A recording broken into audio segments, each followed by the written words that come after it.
Zonai में सनसनीखेज हत्याकांड की घटना सामने आई है। यहां पारिवारिक कलह की वजह से शराब के नशे में धुत एक पति ने अपनी पत्नी को जिंदा जला दिया।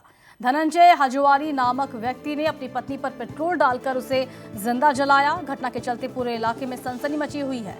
मामला सामने आने के बाद पुलिस ने तुरंत ही धनंजय हजवारी को गिरफ्तार कर लिया।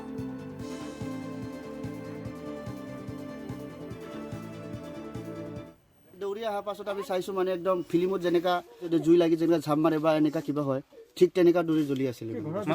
ঘৰৰ ভিতৰত নহয়, ঘৰৰ ভিতৰৰ পৰা বাহিৰত আহিছে।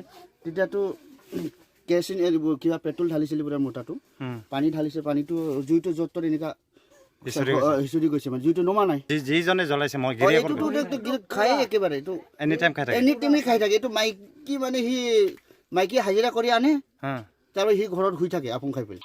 আসলে ফিনে গেছে একদম পাহাড়ে উঠে কিনে ফরি ফিনে একদম থরথর বথর আহি বলে একেবারে পারাই নাই মই।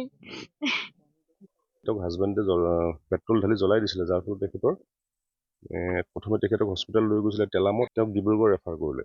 য'ত ডিব্ৰুগড়ত আজি ৰাতিপুৱা তেওঁ মৃত্যু হয়। ধনঞ্জয় হাজৱাৰী তেখেতক আমি গ্ৰেপ্তাৰ কৰিছোঁ আৰু বৰ্তমান থানা হিফাজতত আছে।